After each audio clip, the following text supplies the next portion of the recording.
Muchas gracias. Muchas gracias por la presentación, por la invitación. La verdad es que me hace mucha ilusión estar en este posgrado en la UAM Iztapalapa y aquí con Angélica y con todos ustedes. Así que hola a todas, todes y todos, ¿no? Muchas gracias por estar aquí. Yo les voy a explicar el proyecto de investigación que estoy realizando actualmente. Somos un grupo de personas realmente las que lo estamos realizando. Les voy a contar un poco de qué va. Y es con el objetivo de que cuando yo era doctoranda, una de las cosas que más disfruté fue el hecho de que diferentes profesores y profesoras que no eran los que estaban dándome clases en mi doctorado, pasaran por allí y dieran charlas, conferencias, talleres, y que pudiéramos conocer toda una serie de nuevos enfoques, diferentes perspectivas, otras metodologías, otros intereses, otros temas, otras cosas, ¿no? Diversidad. Eso es lo que realmente lo enriqueció y lo que nos hizo crecer a todas, ¿no? Entonces, bueno, un poco para contribuir a esa diversidad, pues me hace ilusión poder compartir con ustedes pues nuestro trabajo, lo que estamos haciendo ahora en este momento, que justamente es este proyecto, visibilizar y dimensionar las violencias sexuales y de género en las universidades, con el objetivo de buscar la responsabilidad universitaria, ¿no? Justamente de esto se trata. Así que, bueno, les voy a hablar ay, un segundo que se quedó colgado. Ups, y ahora va de más.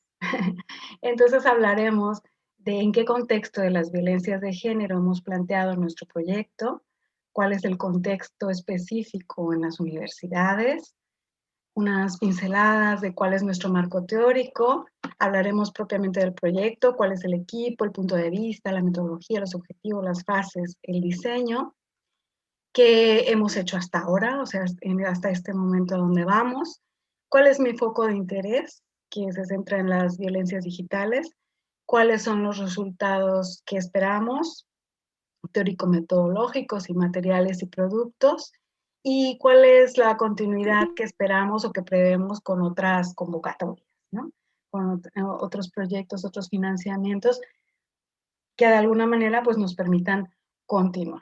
Así que de alguna manera el contexto igual no es necesario ahondar mucho en él porque se conoce que es un grave problema social que está sobre la mesa, que es actualidad, pero que de alguna manera sí que es importante volver a recordar, ¿no? Como en este informe de la Comisión Europea ya de hace un par de años, que nos dice que una de cada tres mujeres ha sido agredida física o sexualmente o ha sufrido abusos psicológicos en su entorno cercano, o que una de cada cinco ha sido acechada o acosada sexualmente, o que una de cada 20 ha sido violada, ¿no? Estamos hablando de cifras de una enorme magnitud.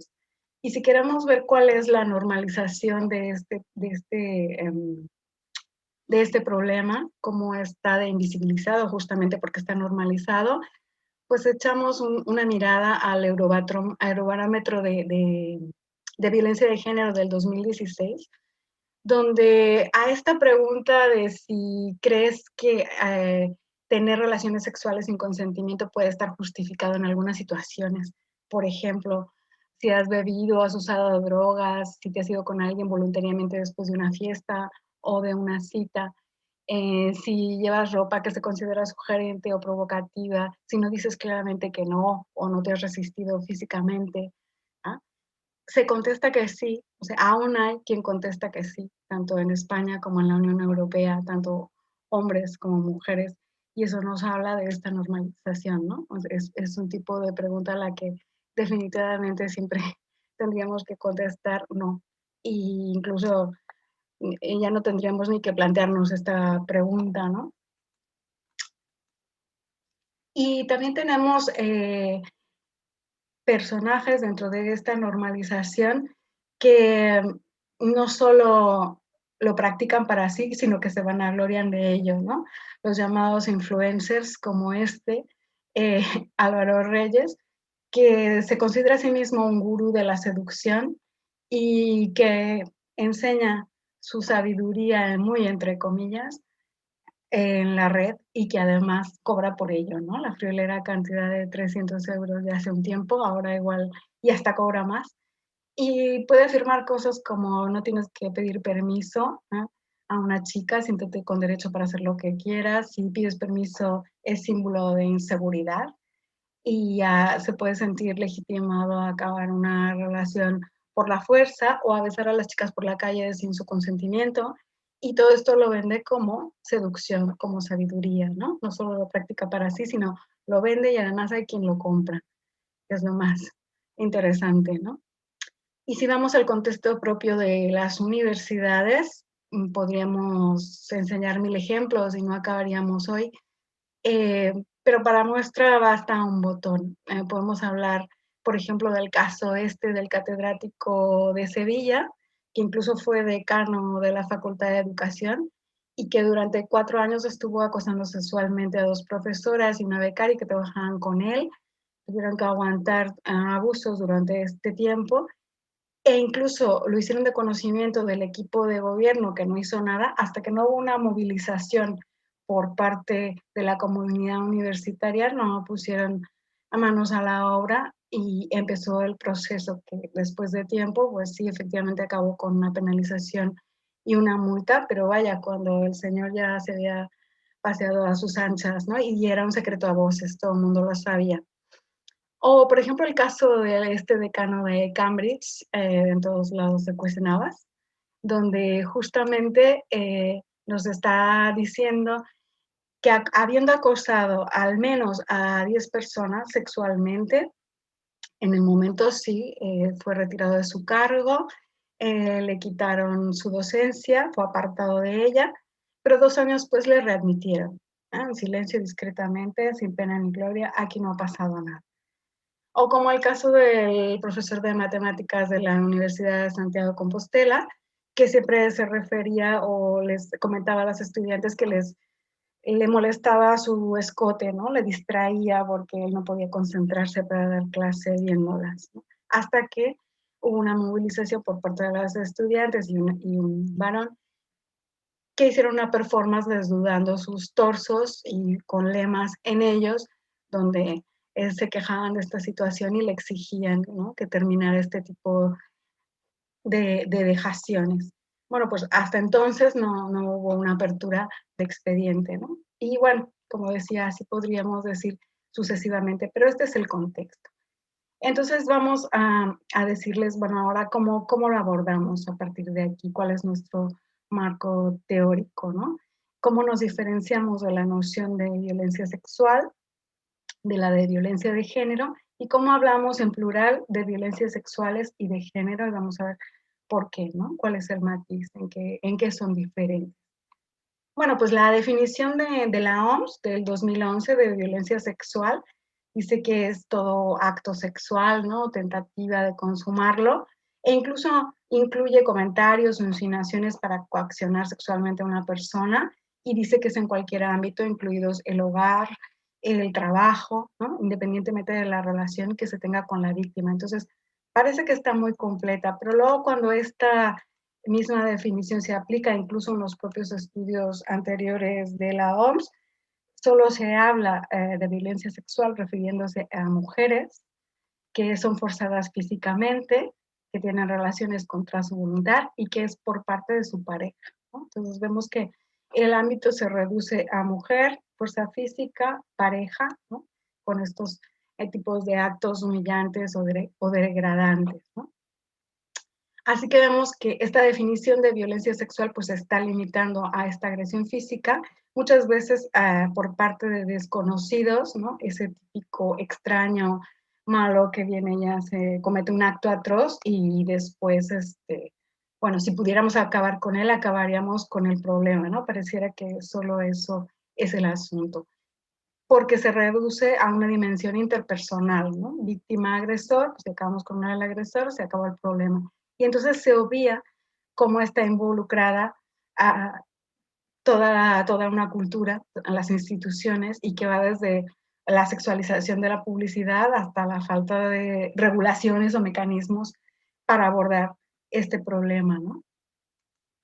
También tenemos luego la definición de violencia de género, que ya nos habla, sí que nos habla de una relación de poder, de una desigualdad o de una subordinación en esta relación de poder, pero sigue hablando de hombres y mujeres, ¿no? Mujeres subordinadas a los hombres. Y también se sigue circunscribiendo al ámbito de parejas o exparejas, ¿no?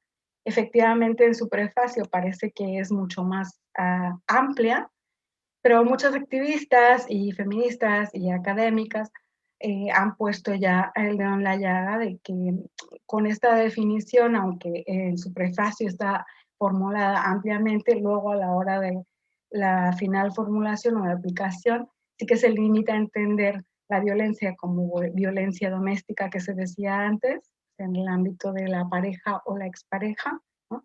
Y entendiendo a esto, mujeres. Dejando de lado, pues justamente las necesidades o las especificidades de ciertos grupos, ¿no? Eso que llamamos los efectos interseccionales, ¿no?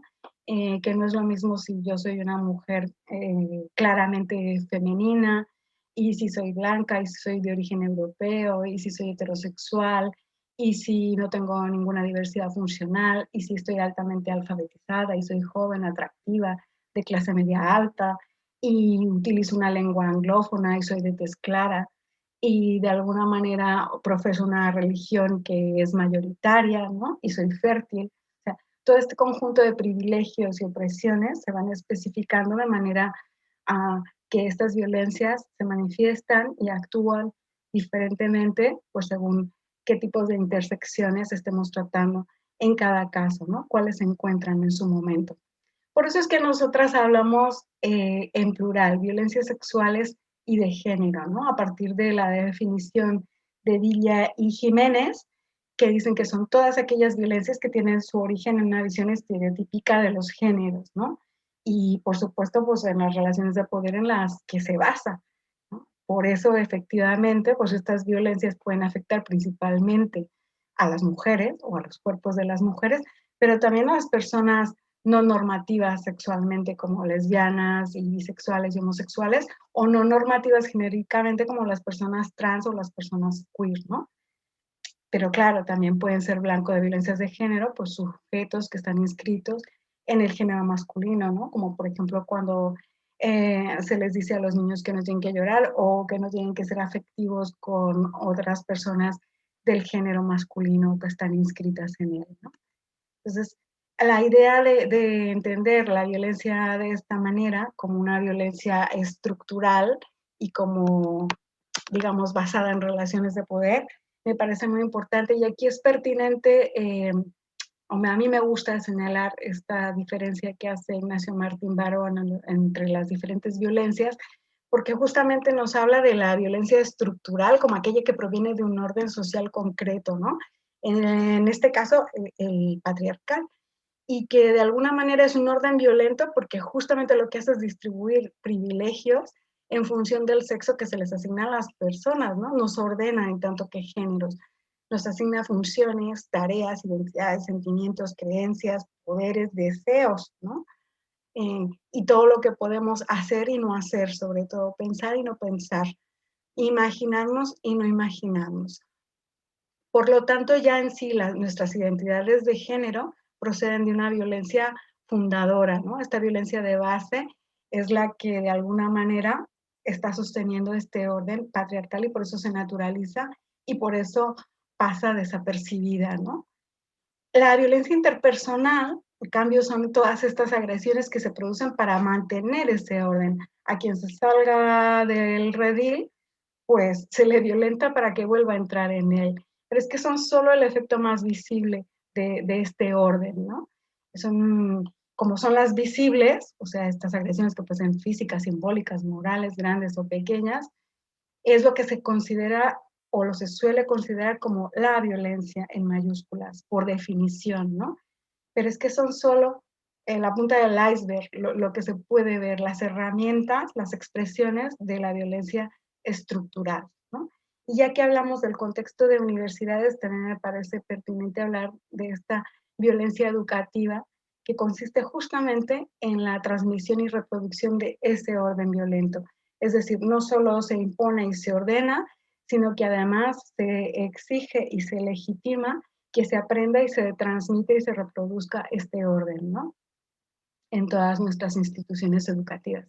Y finalmente tenemos la violencia personal, que es la que consiste, una de las más perversas, que consiste en la aplicación sobre mí misma de esa violencia estructural, donde yo misma me ordeno para encajar justamente en ese conjunto de opresiones y privilegios que me han sido asignadas a partir del lugar que se supone que tengo que ocupar en esta sociedad. Entonces, la violencia interpersonal, la educativa y la personal, lo que son herramientas de control dedicadas al mantenimiento y a la reproducción de identidades adecuadas a este determinado orden social, ¿no? A esta estructura justamente. Por eso es importante entender que estamos hablando de, de estas violencias de manera estructural, ¿no? Y por eso esta definición en plural consideramos que incluye a la violencia sexual, también la que está basada en la preferencia sexual o en la expresión de género,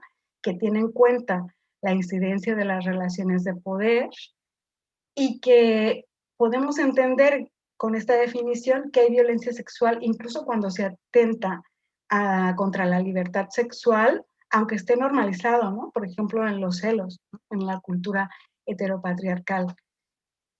Por lo tanto, digamos, entendemos aquí el propio género, la propia noción de género como una forma de violencia o al menos de coacción que está imponiendo unos modelos socioculturales, ¿no? Por parte de un grupo dominante, o sea, donde se está decidiendo lo que tenemos que hacer a partir de pertenecer a determinado género, ¿no? Hacer y aspirar. Bueno, pues ¿cuál es el contexto? ¿Cuáles son los antecedentes y los estudios realizados en el momento en que nosotros planteamos este proyecto, ¿no? Por ejemplo, en este estudio de Feltas, nos dice que un poco más del 50% de las participantes sufrieron al menos un incidente de acoso sexual, uno de persecución y casi el 37% de un acto sexual no deseado. O sea, estamos hablando de grandes cantidades, ¿no? De ciertas magnitudes.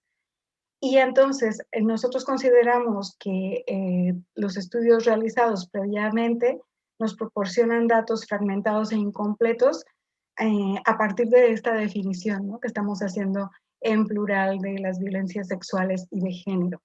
Ya sea porque no se centran en toda la comunidad universitaria, sino solo en una parte, o porque se centran en solo uno de los aspectos de estas violencias, ¿no?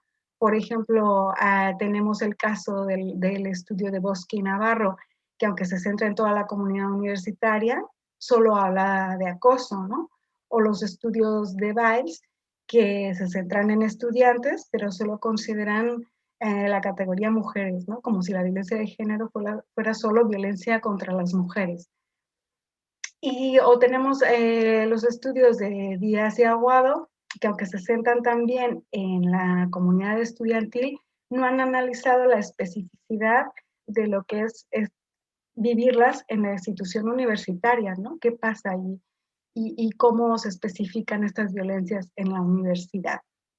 Tenemos solo alguno que se ha centrado en los efectos secundarios de estas violencias en las sobrevivientes y algún otro como el de Bosal, que se centra en otra parte de la comunidad universitaria, profesores y personal administrativo, pero no en estudiantes ni en la institución. Es en este sentido que les vemos como fragmentados o incompletos, ¿no? Porque de hecho lo que faltaría es que toda la comunidad universitaria, personal administrativo y de servicios, personal externalizado, personal docente e investigador, estudiantado, toda la comunidad universitaria pudiera participar en definir cómo tiene que detectarse, cómo se tiene que pensar, cómo se tiene que entender este problema de las violencias de género en la universidad, ¿no? Entonces, pues consideramos que aún falta un análisis interdisciplinar y multidisciplinar de este problema.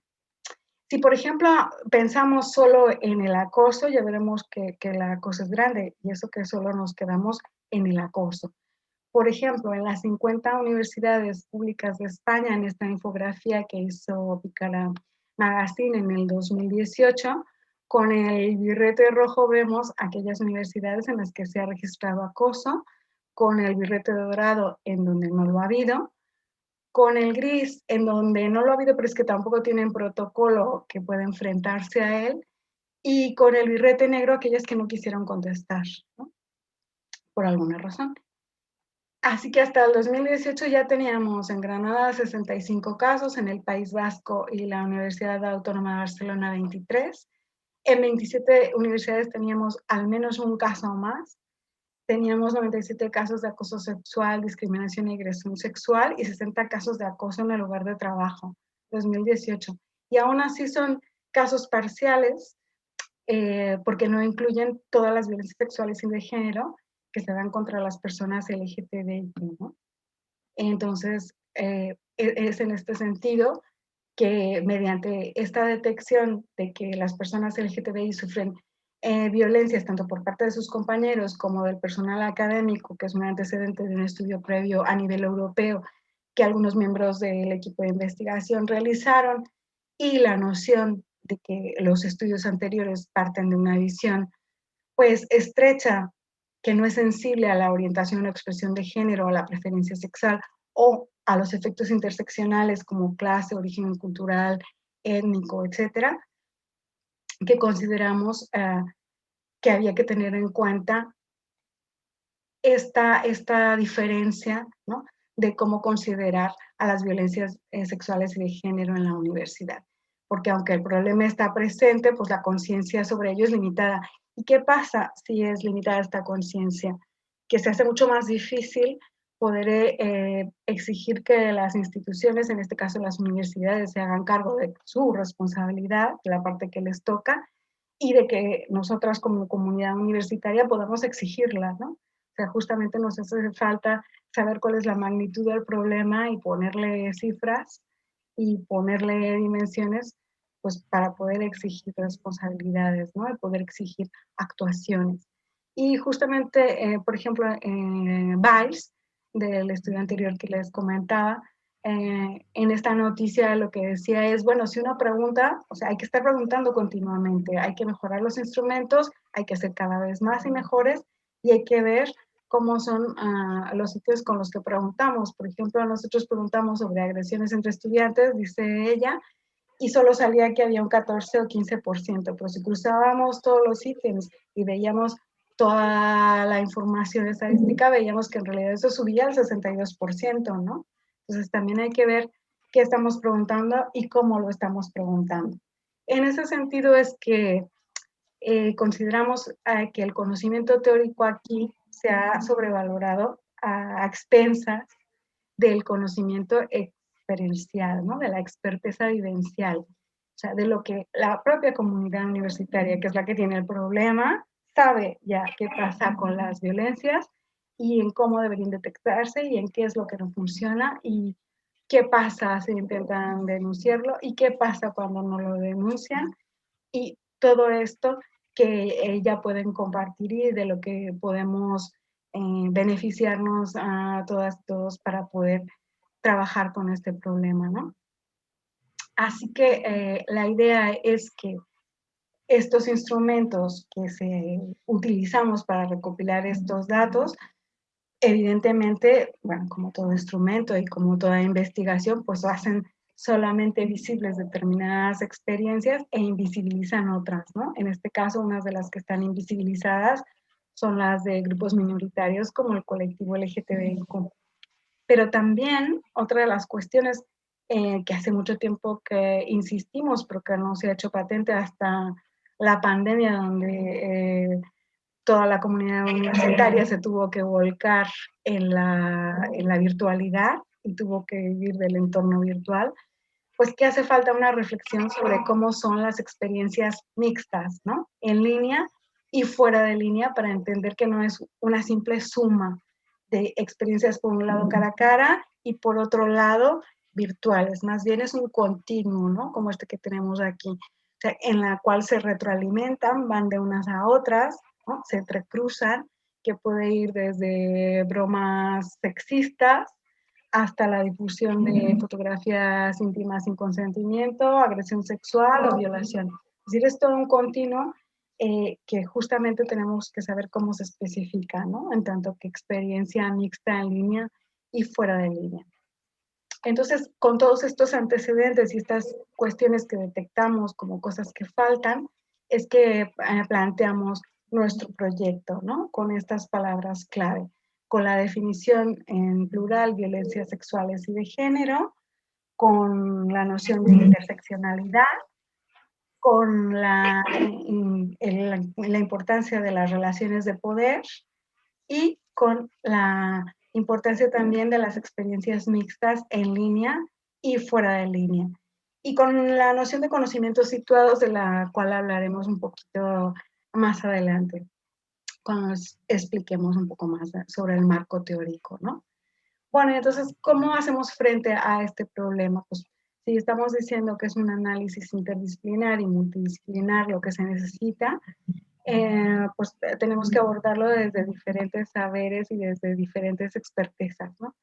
Pues en el proyecto participamos 5 universidades, pero lo importante es que participamos gente con diferentes backgrounds, ¿no? O sea, desde metodología de investigación feminista, estudios de género, TIC, metodología de investigación social, estudios de género, pedagogía, metodología cuanti, metodología quali. Y también tenemos un equipo eh, nacional, aparte del equipo base que hablaba anteriormente, un equipo latinoamericano y un equipo europeo, ¿no? Que la idea es justamente poder relativizar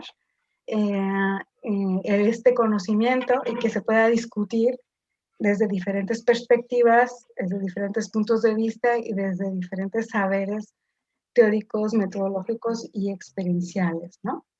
Y después se han ido integrando las personas que han ocupado las posiciones de predoctorales, de apoyo a la investigación, o aquellas investigadoras que por cuestiones contractuales pues no estaban en el equipo base, ¿no? Simplemente porque por requisito no se permite, pero que en cambio han estado trabajando todo el tiempo, ¿no? Con nosotras. Bueno, pues, ¿qué es lo que hacemos, ¿no? Digamos, ¿qué es lo que estamos buscando aquí? Pues una mayor comprensión de la naturaleza interseccional de estas violencias de género, fijándonos en cuáles son las limitaciones o las necesidades detectadas en estudios anteriores, replanteando cuáles son los procesos de producción de conocimiento, es decir, que esta vez participe toda la comunidad universitaria y poder incluir el mayor número de voces y diversidad posible, ¿no? Intentando generar un proceso participativo de la construcción de este instrumento de detección. Y luego miramos de manera transversal lo digital, es decir, no solo como herramienta de investigación y entorno de trabajo, sino como un entorno en donde ocurren las violencias sexuales y de género, ¿no? Donde se generan o se reproducen entre los miembros de la comunidad universitaria. Entonces, ¿cómo lo hacemos, no?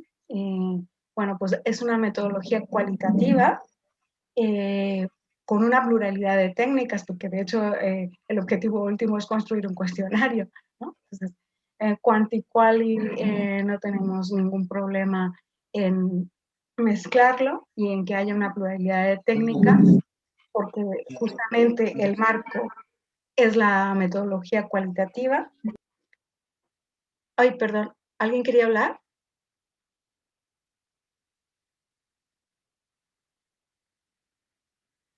¿No? Me pareció que alguien había pedido la palabra. Pues sigo. Justo el marco. ¿Sigo? Vale. Justo el marco es esta metodología cualitativa, donde el valor es la pluralidad, ¿no?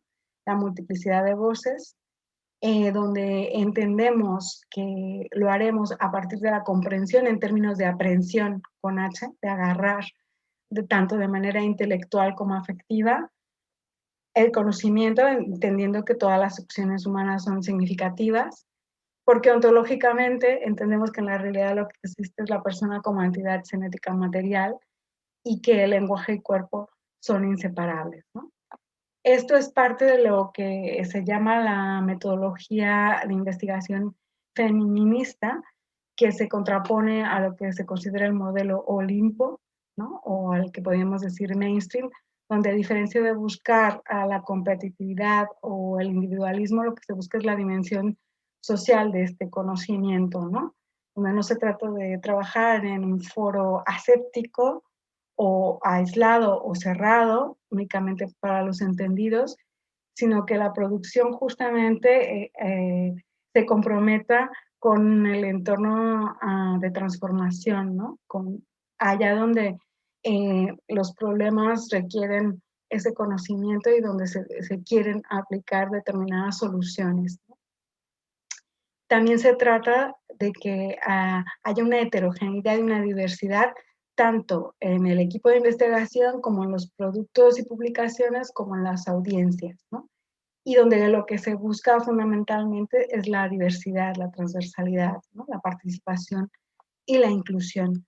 Por eso es que la categoría de género es central en el análisis, ¿no? Y siempre se realiza un análisis comparativo género para poder detectar cuáles son las desigualdades, ¿no? Qué es lo que está sucediendo allí en términos de privilegios y opresiones, y se da un valor a todo el proceso intersubjetivo de conocimiento, ¿no? Donde se construye ese conocimiento y de reflexividad de ese conocimiento, ¿no? Donde ponemos en tela de juicio pues, las relaciones de poder con las que trabajamos, los propios sesgos con los que trabajamos y la manera en que escogemos lo que vamos a trabajar, ¿no? A qué damos importancia, qué consideramos prioridad. Entonces, la idea a partir de esta metodología es poder repensar los procesos de producción de estos instrumentos que puedan detectar las violencias sexuales y de género para que puedan incluir cuáles son las experiencias y cuáles son las voces de la comunidad afectada, ¿no? Por eso se busca este proceso participativo. Y lo hacemos a partir de esta noción de conocimientos situados e intentamos hacerlo desde allí, esta noción de Donna Haraway, que lo que nos habla es de un conocimiento situado que lo que tiene que hacer es conexiones parciales entre las diferentes posiciones de sujeto, ¿no? Y que esa producción de conocimiento lo que tiene que hacer no es difundirse, sino difractarse, es decir, no transmitirse verticalmente de arriba abajo, sino que cada vez que pasa a otras manos adquiere otro ángulo, otro punto de vista y también se hace eh, con otras herramientas, ¿no? Con lo cual no hay un saber único último, aquel al que debemos pleitesía, ¿no? Sino una arena de la argumentación en la que tenemos que poder discutir y poner a prueba cada vez estos conocimientos. En ese sentido, pues aquí estamos gestionando un gran equipo interdisciplinario donde existen evidentemente relaciones de poder, como no podía ser de otra manera, como en todo el mundo, asociados al proceso de producción de conocimiento, pero donde se trata justamente de que eso no sea normalizado ni que sea oculto. Se trata de construir colectivamente el cuestionario, no solo desde la experteza académica, sino también desde la experteza vivencial de la comunidad universitaria, que tenemos ese problema. Se trata de poner el acento en esas realidades mixtas y no verlas como separadas, sino como ese continuo, y de poder definir cuál es el alcance de estas violencias en la universidad, porque entendemos que eso es lo que nos puede permitir un mayor compromiso con su desarticulación, ¿no?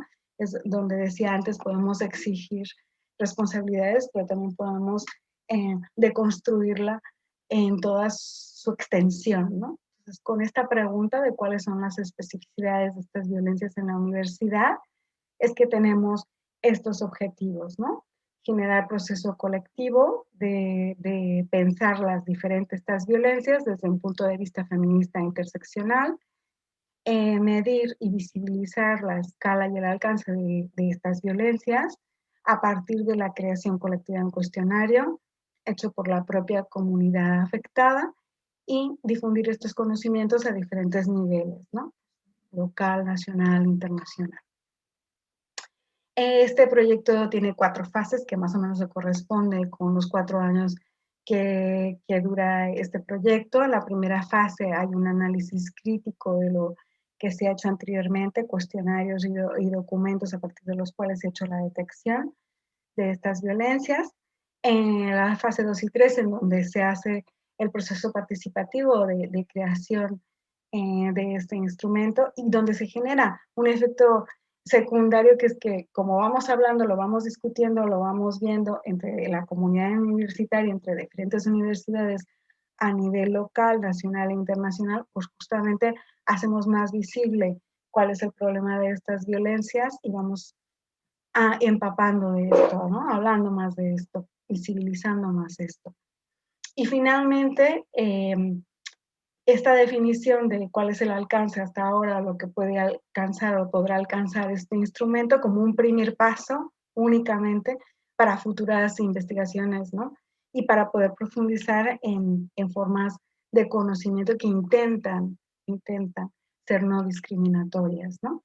Y bueno, las diferentes pasos del diseño de investigación, que no me detendré en cada uno de ellos, solo quiero señalarles cómo siempre queremos mantener un enfoque en la perspectiva mixta, ¿no? Online, offline, o digital analógica, o presencial virtual, o como queramos llamarle, ¿no? En cada uno de los pasos se trata de poder incluir estas dimensiones, ¿no?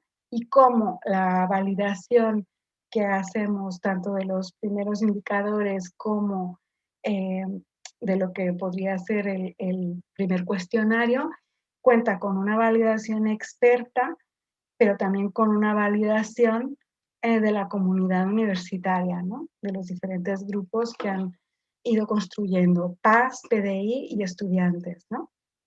Así que la idea es que durante todo este proceso se generen las redes con las instituciones y las administraciones para que puedan administrarlo masivamente. Haremos una prueba piloto a nivel nacional e internacional, lo traduciremos a diferentes idiomas y después de analizar esta prueba piloto, también análisis colectivo, pues volvemos a hacer una validación tanto experta como por parte de la comunidad para poder dar unos primeros resultados, ¿no? Que también interpretaremos de manera colectiva y siempre con, como decía, con esta incidencia en la perspectiva mixta. Entonces, aparte del informe, la idea es poder proporcionar una guía que junto con el cuestionario y otras técnicas cualitativas puedan ayudar en la detección de estas violencias a quien quiera utilizarla, ¿no? La idea es esta, poder difractar este conocimiento. Bueno, pues, ¿qué hemos hecho hasta ahora? En dónde vamos, no? ¿Hasta dónde vamos?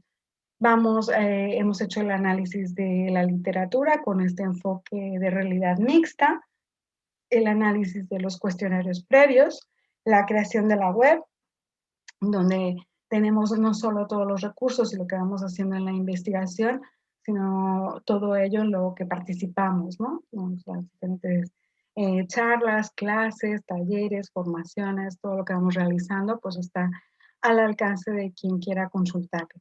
Y hasta ahora se ha realizado el mapa de recursos de Cataluña, de Euskadi y de Madrid, que son los que tenemos ahora ya disponibles, con todos aquellos recursos y centros que pueden ayudar contra las violencias sexuales y de género, ¿no? Donde están incluidos horarios de atención, tipo de servicios, recursos que hay, etcétera, etcétera, que pueden ayudar pues, a la comunidad universitaria a enfrentarse a esta situación, ¿no? También, ¿qué hemos hecho? Pues hemos hecho grupos de discusión específicos que comenzaremos a analizar ya en breve. Eh, como decíamos, grupos compuestos por la comunidad universitaria, esto es PAS, personal administrativo de servicios, PDI, personal docente investigador y estudiantado, pero de grupos que no han sido recogidos en la literatura previa sobre estas violencias sexuales y de género, ¿no? Por ejemplo, personas trans, diversos funcionales, con malestares psiquiátricos o psicológicos con o sin diagnóstico, personas racializadas, sobrevivientes de violencias de género, estudiantes en prácticas o que estén realizando trabajo de campo, porque estamos entendiendo la universidad no solo como el recinto de las cuatro paredes, sino todos aquellos espacios donde estamos realizando nuestra actividad universitaria, nuestra actividad académica, ¿no? Ya sea de docencia, de investigación o de estudio, ¿no? De formación. También grupo de carreras que son altamente masculinizadas, que es todo aquello que se conoce como STEM, ciencia, tecnología, ingeniería, matemáticas. Personas subcontratadas, decíamos, como el personal de la limpieza, por ejemplo, que ya ni se considera parte de la comunidad universitaria, o personas expertas en violencias sexuales y de género, que aunque han estado muchas veces en primera línea de la batalla contra estas violencias, no se ha sistematizado y recogido a cuáles han sido sus aprendizajes y sus obstáculos, ¿no? Y los problemas a los que se han enfrentado.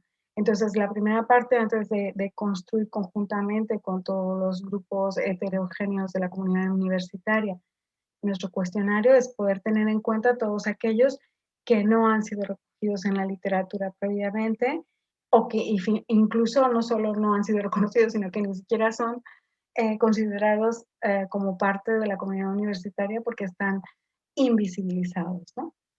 Entonces, ahí estamos, en este punto.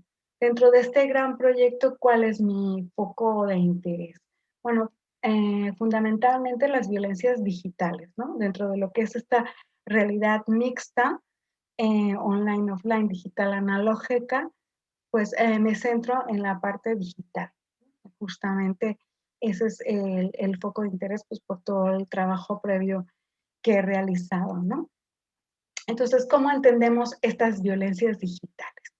Pues según Serra, como estos actos de violencia machista que se cometen, se instigan o se agravan en parte o totalmente por el uso de TIC a través de diferentes dispositivos, diferentes plataformas y que son una violación de los derechos humanos fundamentales, ¿no?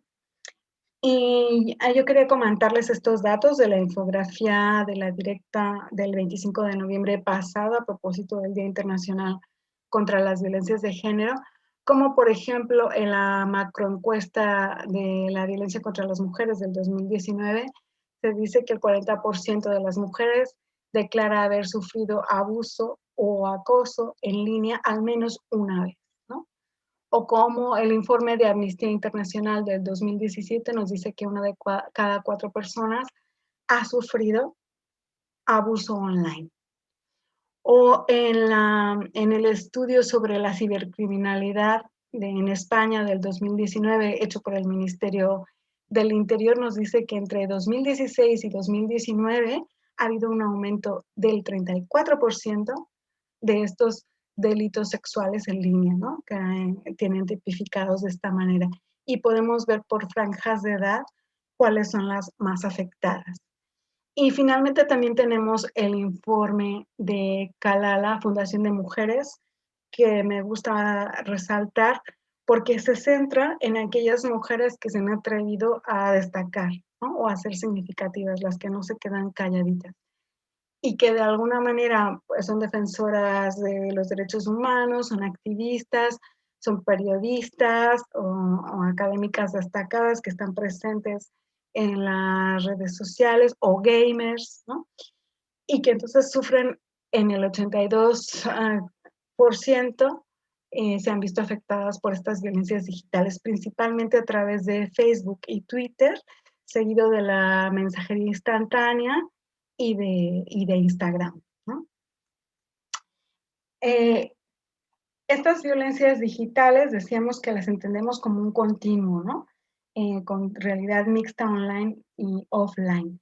Bueno, para muestra de ello y como esta especificidad, quería enseñarles esta escala psicométrica de la ciberviolencia en parejas adolescentes de Cava y Buelga, que justamente nos dicen cómo en estas parejas donde han podido detectar la violencia física perpetrada, ya sea física, psicológica, relacional, etcétera, pues correlaciona con la ciberviolencia, ¿no? El ciberacoso o la cibervictimización. Es decir, saltamos de un lado a otro, están relacionadas y tienen que ver, ¿no? Por lo tanto, el perfil, ¿no? de las personas atacadas son aquellas que han estado ya en una relación íntima de violencia, aquellas que han sobrevivido a actos de violencia física o sexual, a las profesionales que están en espacios de comunicación, activistas y gamers que decíamos, a mujeres jóvenes entre 18 y 30 años, porque se considera que son las principales usuarias y como son las que más usan, son las que están más expuestas, según los datos del 2014.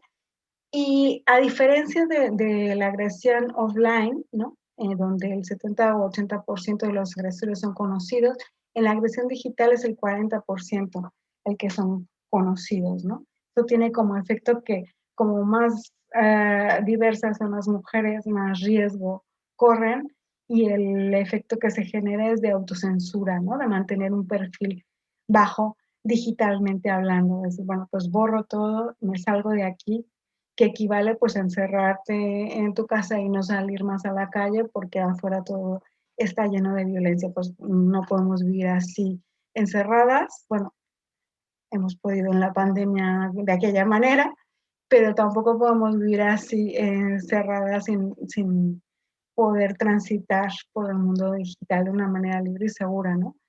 Justo por eso a la ONU dice que la violencia digital puede afectar a algunos de los derechos digitales como la privacidad, la identidad, la libertad de expresión, la participación en la vida pública, la reputación y la dignidad, y que esto puede conducir a estas formas de violencia, ¿no?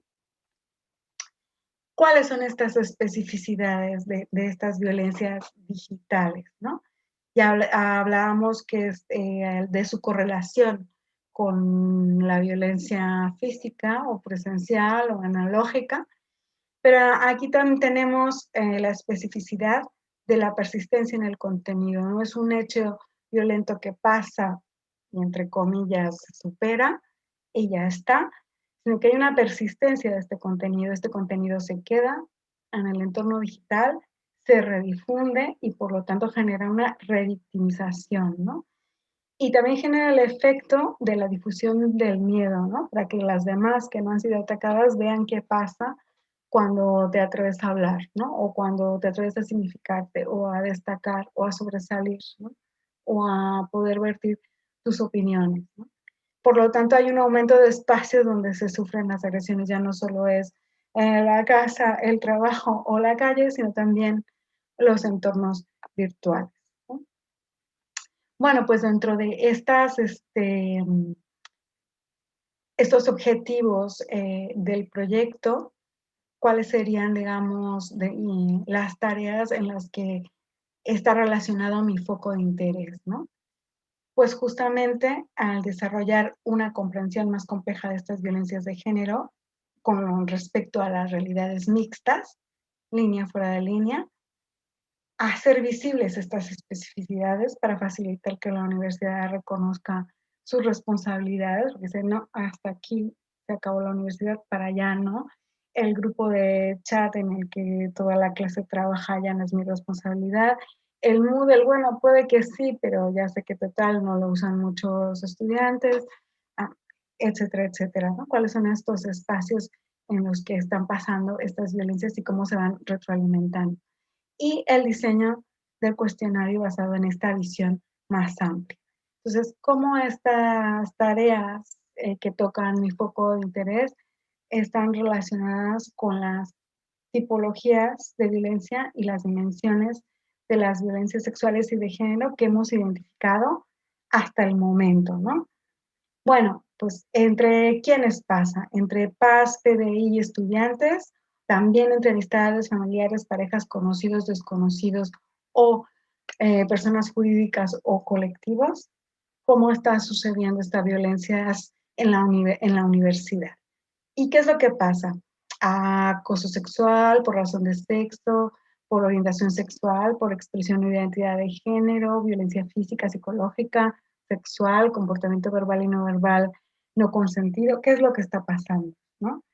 ¿Y a través de qué? ¿No? Y es aquí donde fundamentalmente me interesa. Hay algunos que sean de base tecnológica fundamentalmente.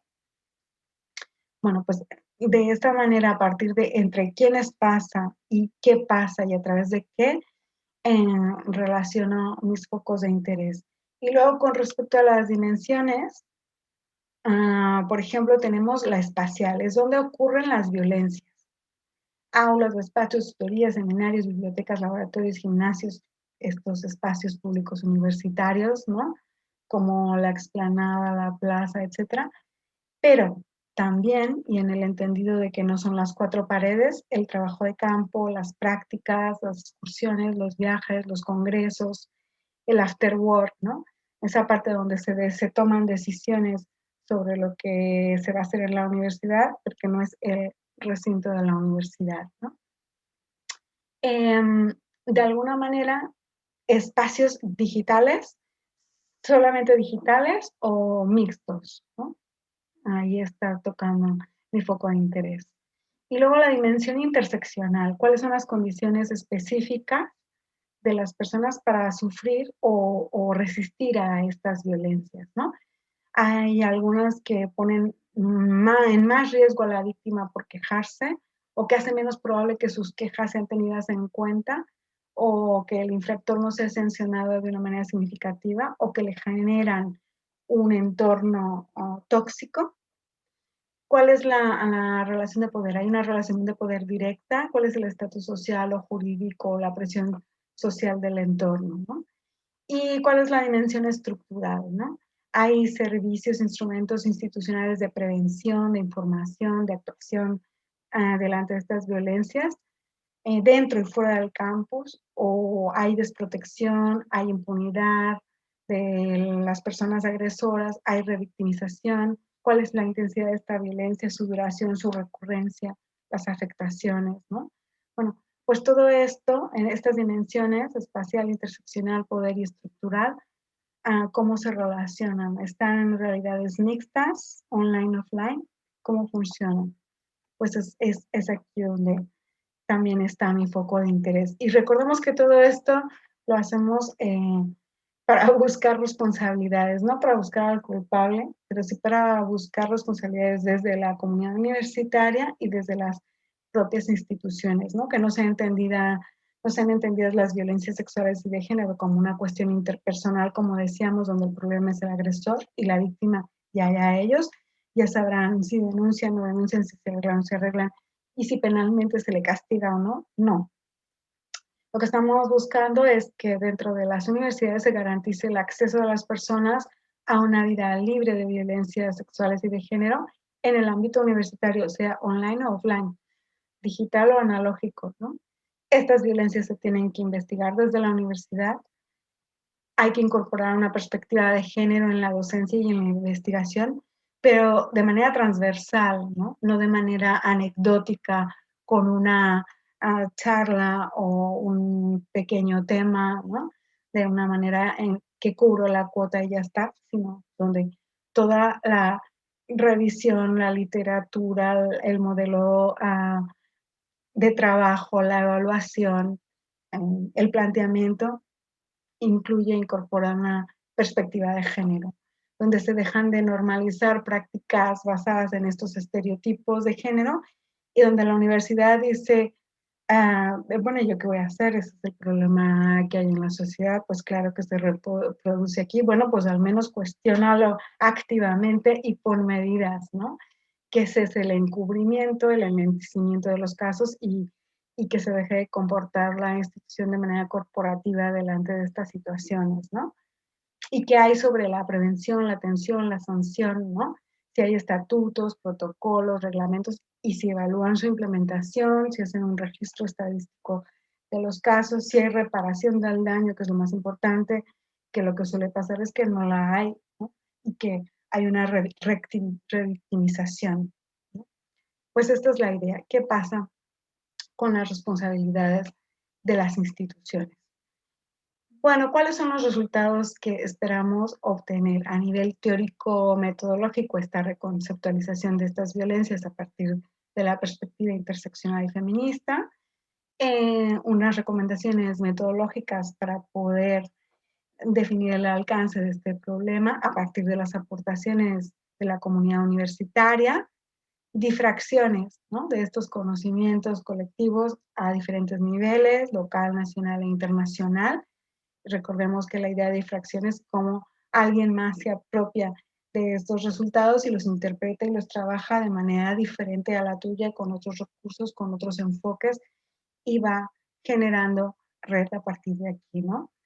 Y un equipo internacional que después de este trabajo esperamos esté más fortalecido para presentar otros proyectos y continuar la red y continuar buscando otras convocatorias y financiamientos para poder seguir trabajando, porque evidentemente no vamos a acabar con este problema en 4 años, ¿no? Rápidamente. A nivel de materiales y productos que nos hemos comprometido a realizar, pues son el cuestionario en diferentes idiomas, no solamente un informe de resultados, sino los propios datos disponibles en línea a partir de nuestra web para, como decía, se puedan difractar, puedan ser analizados e interpretados desde otros marcos y desde otras perspectivas. La web, que como les decía ya está en activo, que contenga toda una serie de materiales y recursos que puedan ser útiles para luchar contra estas violencias, y materiales y artículos en acceso abierto, ¿no? Justo para facilitar que la difracción no sea nada más dentro de la comunidad universitaria, sino dentro y fuera de ella, ¿no? Y que no tengamos que pagar por producir conocimiento también. Y una guía, la que les había comentado antes, que junto con el cuestionario sirva y otras técnicas cualitativas para detectar estas violencias o que pueda ser útil para futuras investigaciones, ¿no? A partir de aquí se puede decir, bueno, pues aquí nos equivocamos, hasta aquí llegamos, por aquí hicimos, y dónde más podemos seguir, ¿no? Y la idea de la continuidad justamente es que creemos que estas difracciones también tienen que ser a partir de otros proyectos y otras convocatorias y tejer redes, como decía. De momento, nosotros hemos estado en sintonía con todos los preceptos del programa marco europeo que terminó el Horizonte de 2020, que pedía la incorporación de la perspectiva de género en todas las etapas de la investigación, en todas sus fases, pero también en la gestión del equipo de investigación y también en la difusión del conocimiento. Algunas de estas cuestiones quedan presentes en el siguiente programa marco y entonces esperamos estar en consonancia con él para poder continuar trabajando en ese sentido, ¿no? También acabamos de terminar este proyecto del Instituto Internacional Catalán por la Paz, donde hicimos eh, este trabajo de Aprendemos Juntas con universidades catalanas y mexicanas, y trabajamos con gente de la Universidad de Hidalgo, de Ciudad de México y de Puebla para ver cuáles eran las respuestas en sus universidades y en las nuestras respecto a estas violencias sexuales y de género. De hecho, acabamos de hacer las jornadas, ¿no?, de resultados, un poco de recoger la experiencia. Y próximamente, en los próximos meses, haremos estas jornadas de metodología de investigación feminista, donde nos centraremos en esta parte metodológica y epistemológica de la investigación, que es a partir de una convocatoria también del Instituto de las Mujeres, ¿no? La idea es como poder ir extendiendo, trabajando, trabajo de hormiguita e ir generando estas redes de trabajo conjunto, ¿no?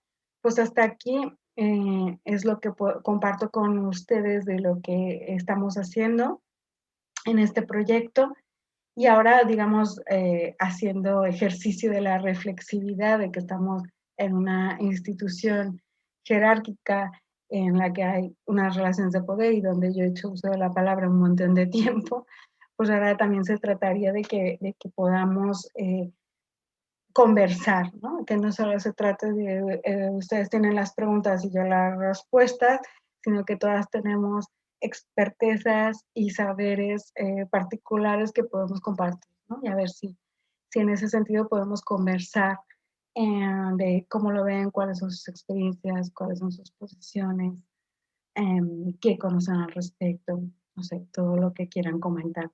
Pues muchas gracias.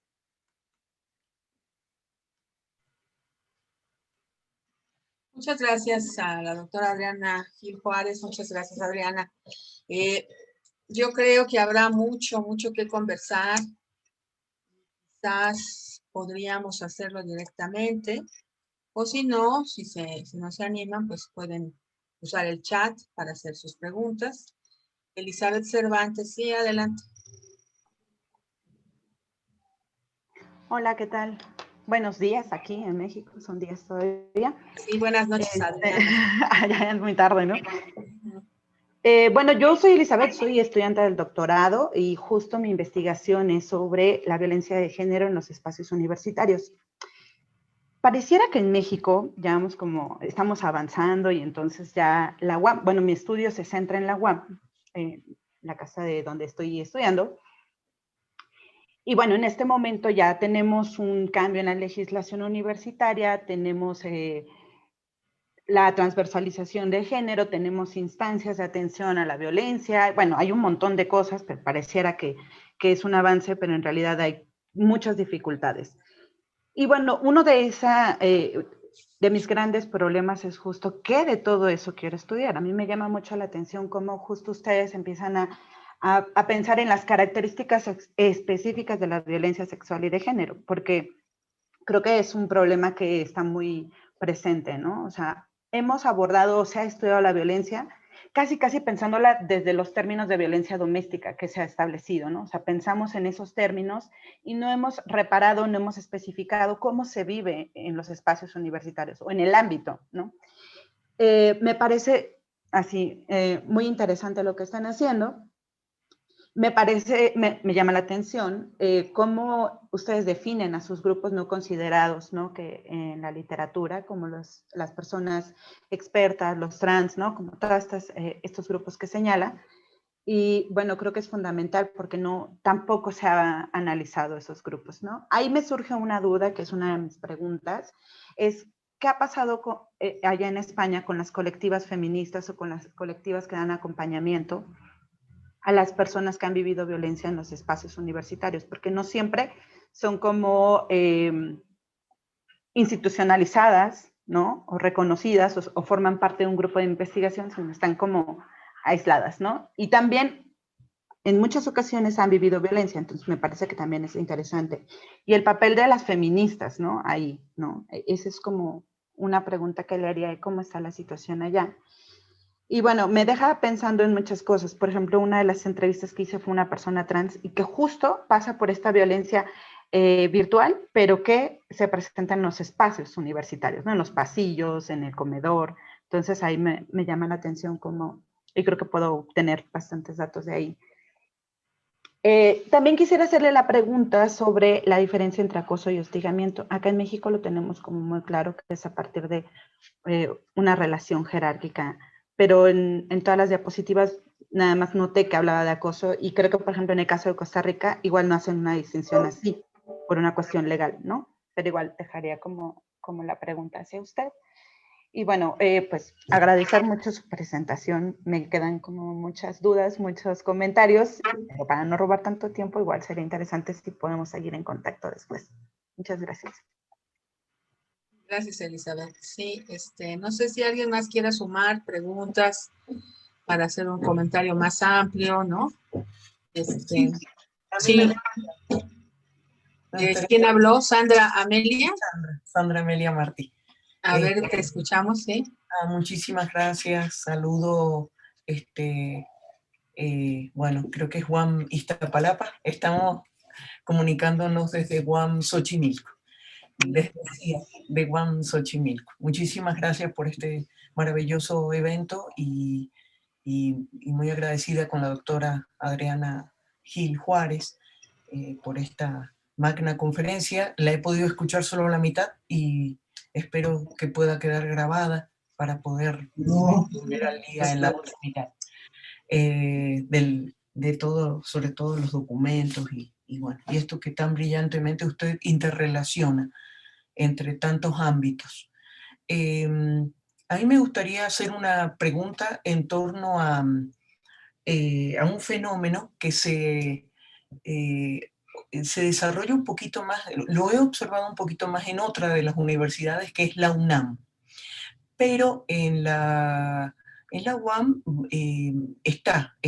dijésemos, presente la situación en donde la persona está registrada, por ejemplo, de un modo masculino, pero requiere, a modo de su sentir simbólico y su sentir de vida, que sea nombrada en femenino.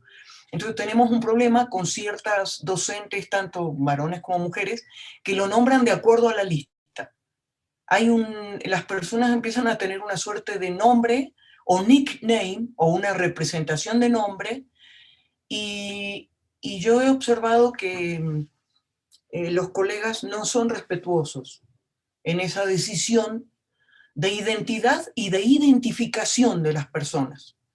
Y un claro desarrollo lo tuvo una colega, una compañerita de la UNAM, comienza como varón, ella termina su carrera de pedagogía como mujer, y la UNAM está estableciendo toda esa nueva documentación, porque ella tiene nuevo pasaporte, nuevo IFE, nueva identidad, pero la universidad quería, y ahí está, en el dilema, si el título queda en masculino o si el título queda en femenino. Entonces a mí me parece que esta parte de las legislaciones, que también es una parte de nuestra responsabilidad universitaria, sobre este tránsito que tienen las personas, esta movilidad no cristalizada, porque la identidad politizada se piensa como una identidad quieta, fija en el tiempo, y entonces me gustaría saber cómo ustedes han podido solucionar alguna de estas situaciones, y también en relación al convivir cotidiano, cómo en estas reglas de nuestros usos, costumbres y modos, cómo trabajar esta perspectiva de género con docentes, mujeres o varones, que están totalmente no queriendo tener esta corresponsabilidad que amerita que la universidad la geste y la practique. Muchas gracias, Adriana.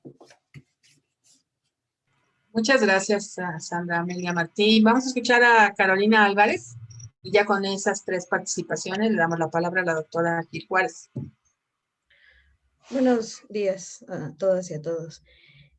Bueno, primero agradecerle por la ponencia, doctora Adriana. Me parece un tema muy pertinente, sobre todo que trasciende los propios intereses de investigación, ¿no? Y que pues se ha puesto sobre la mesa a raíz justo de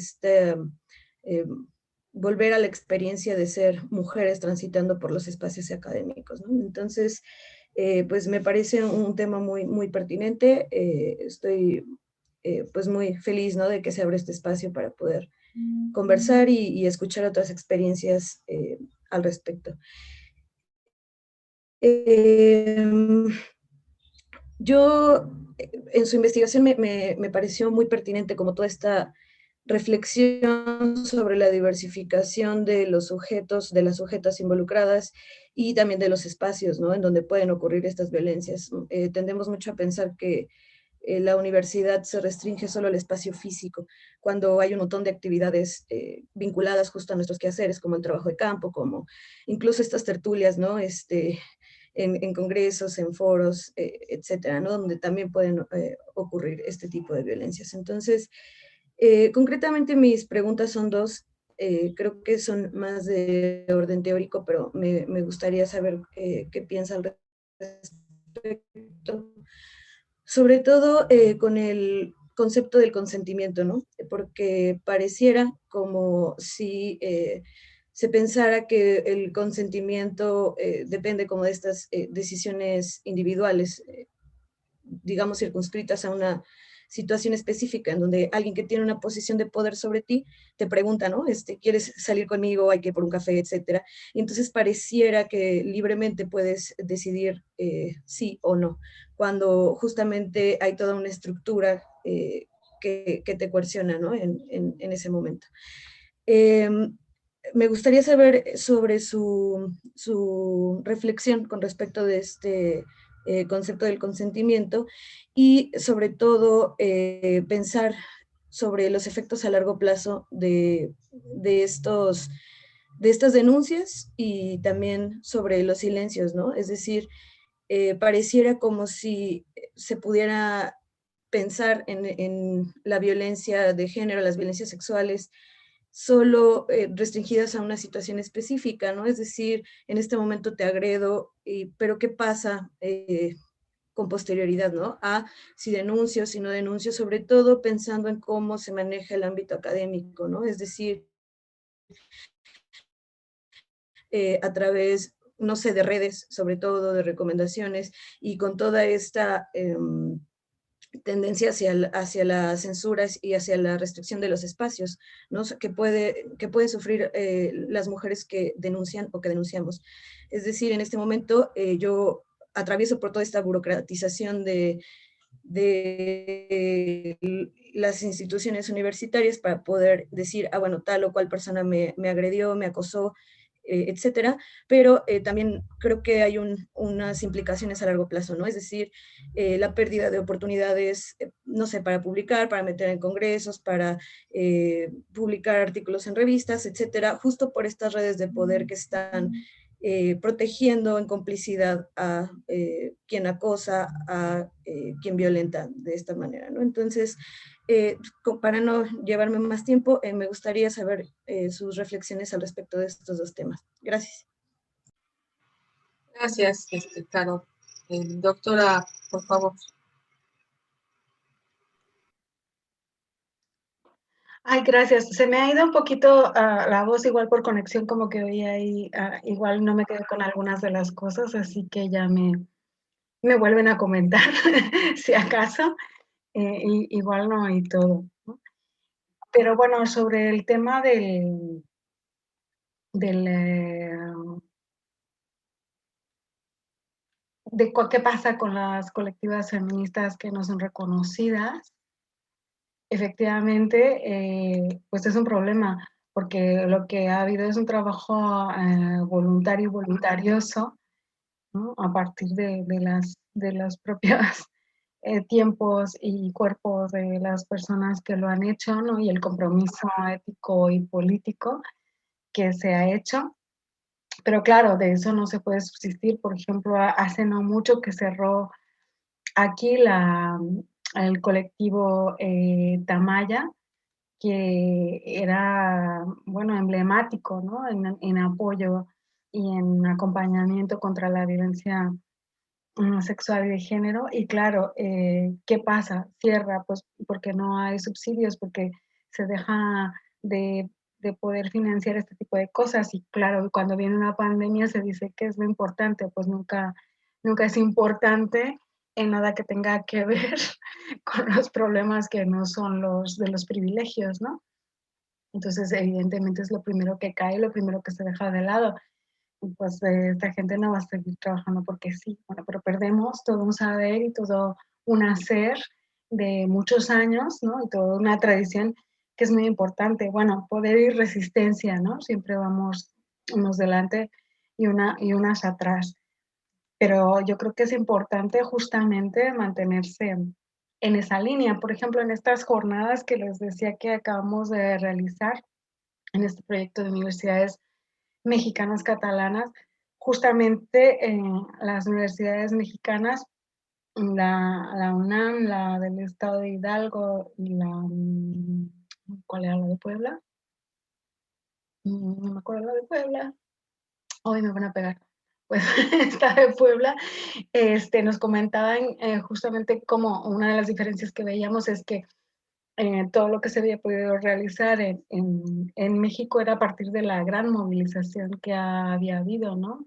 Por parte de las estudiantes, como pues a partir de los tendederos, ¿no? De los scratches, de una serie de cosas, incluso scratches virtuales, habían conseguido poner esto otra vez en tela de juicio, ¿no? Algo así como que deje de estar en el silencio. Y decíamos, bueno, igual aquí tenemos más protocolos y ya casi conseguimos que todas las universidades tengan una y que a lo mejor haya un observatorio de la igualdad en cada universidad y tal, pero nos falta volver a recuperar toda esa parte de la movilización para que esto vuelva a aprender, ¿no? Vuelva a ver candela y podamos hacer presión. La presión siempre viene de los movimientos sociales y no acaba de venir de la academia. Perdonen, pero disculpen. Viene de los movimientos sociales. Entonces necesitamos esta parte también para poder actuar, ¿no? Entonces veíamos un poco estas diferencias. Bueno, ya ha habido, a lo mejor podemos compartir saberes y haceres en cuanto a cómo hemos institucionalizado eso, pero nos falta la otra parte. Pero al mismo tiempo, bueno, las colectividades feministas, pues evidentemente están resistiendo, están haciendo un trabajo encomiable, pero también están sufriendo todos los efectos de la crisis, ¿no? Y de la pandemia, evidentemente. O sea, he sabido que todos los números de violencia intrafamiliar han subido porque a partir de la pandemia pues te tenías que quedar en casa con tus abusadores, ¿no? Con tus acusadores y agresores. Y bueno, se puso toda una, por ejemplo, en Baleares, se puso en marcha una campaña a través de las farmacias que se les involucró a partir del ayuntamiento y tal, de cómo era pedir ayuda de manera discreta, ¿no? Y cómo decirlo en la farmacia y que la farmacia entendiera que lo que necesitabas era esta ayuda y poder hacer, bueno, es decir, como buscando formas creativas, ¿no? A partir también de este intercambio que, bueno, Sandra comentaba que era de Xochimilco, pues conocimos a Guiomar Rovira, no sé si la conoces, que nos ha dicho que, bueno, está trabajando por allí también en este sentido y que justamente una de las cosas que se había conseguido en México era poder pensar en una figura como una mediadora estudiante. A veces es difícil ir y hablarle a las autoridades porque, insistimos, estamos en una institución jerárquica y de poder con una tradición bastante retrógrada en muchos sentidos. Pues vas y te expones a esa revictimización y a esos casos. Bueno, pues a veces la figura de esta mediadora estudiantil a la cual le explicas la situación y después te ayuda o te acompaña a poder exponer tu caso, pues nos pareció súper interesante, ¿no? Cómo se pueden generar maneras de trabajar en este sentido que puedan tener en cuenta esta especificidad en donde estamos paradas, ¿no? ¿Cuál es esta institución y cuáles son los problemas que hay? O como decías, ¿quién eras, Carolina? No me acuerdo. Es que te tenía de este lado por acá y ahora ya, y ahora ya no te veo. Pero que, por ejemplo, preguntabas de qué pasa con el consentimiento, ¿no? Cuando se supone que es... ¿Quién era, Angélica? Era Carolina. Era Carolina, vale. Sí, era yo. Gracias, Carolina. Sí, que preguntabas por eso del consentimiento, pues efectivamente no podemos obviar, ¿no? Y por eso hablábamos en nuestra definición como relaciones de poder, no podemos obviar que estamos en esas relaciones de poder. ¿Cuál consentimiento, no?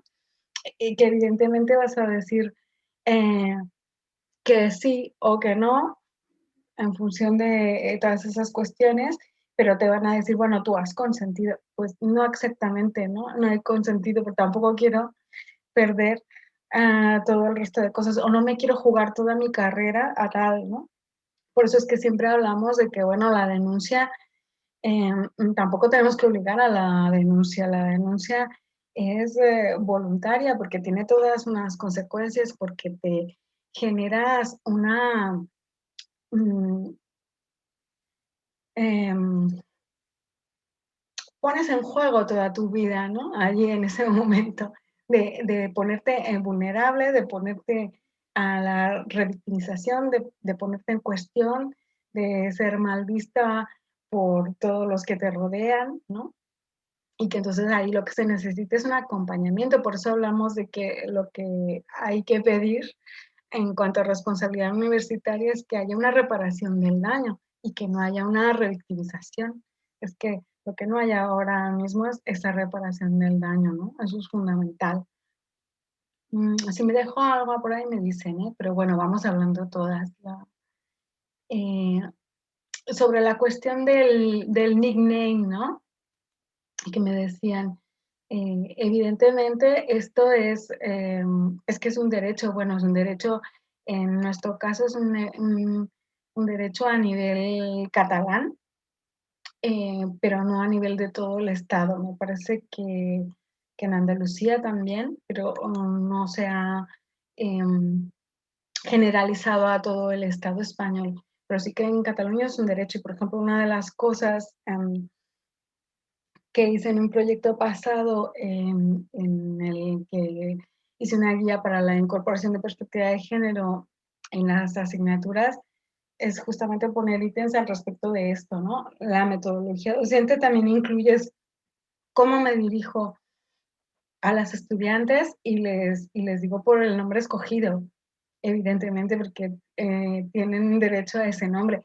Que la propia burocracia les limite a que tienen que esperar que durante un tiempo no pueden tenerlo en su documentación oficial, etcétera, no quiere decir que no tengan derecho a ser nombradas así, ¿no? Y a ser respetadas como lo han elegido, evidentemente, ¿no? Y claro, todo esto es un trabajo de concienciación, bueno, concienciación en plan, vamos a hacer psicología comunitaria y vamos a concienciar a todo el mundo, sino es de debate, de discusión. O sea, el trabajo con todo lo que tiene que ver con el género, pero especialmente con las violencias sexuales y de género, es de politización, ¿no?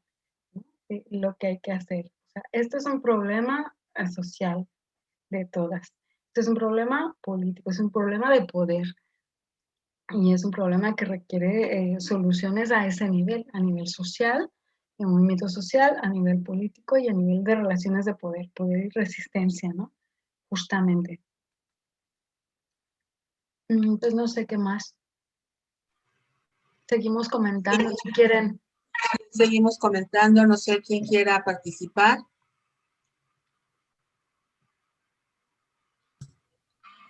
Marín primero y después otra vez Sandra Amelia, por supuesto. Sí, bien cortito. Bueno, primero felicitar la iniciativa de investigación. Soy Angélica Marín, soy de Chile.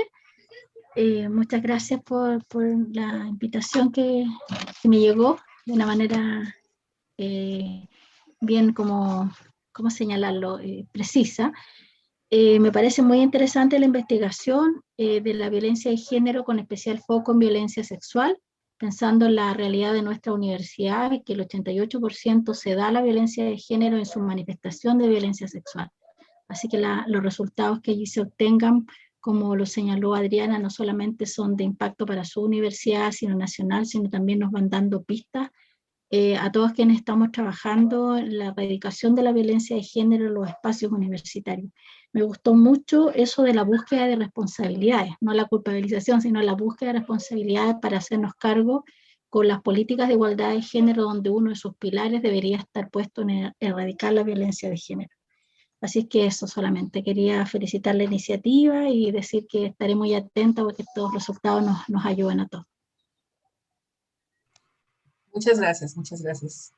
Ahora sí, Sandra, escuchamos Sandra Amelia. Muy bien, muchas gracias. También lo escribí en el chat, en realidad es una pregunta, si esta guía de perspectiva de género para asignaturas es un documento abierto para compartir o es un documento que está en proceso.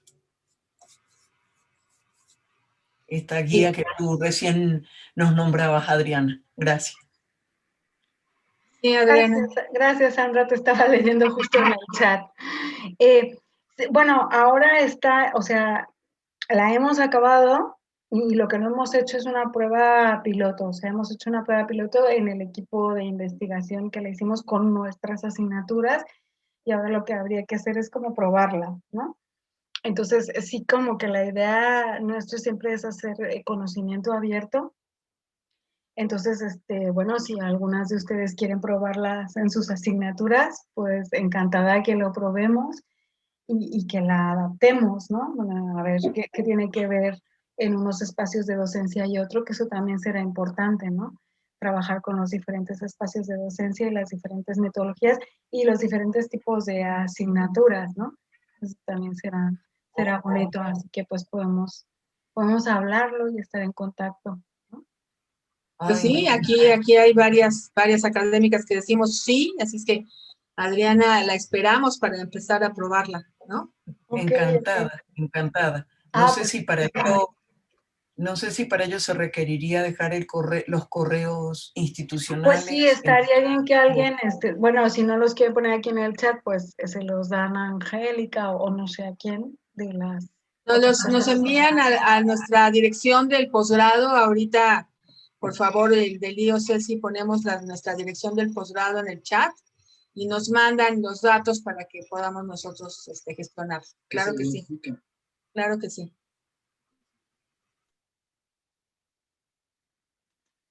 Y muchas gracias, Angélica, por tus palabras.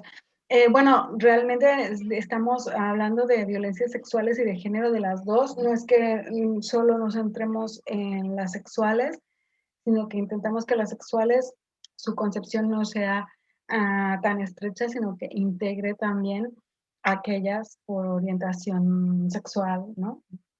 Etcétera, etcétera. Pero sí, muchas gracias.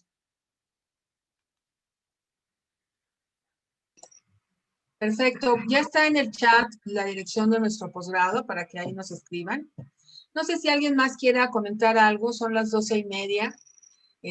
Pues estamos todavía con tiempo, con algunos minutos para poder comentar. ¿Alguien más que se anime a comentar algo?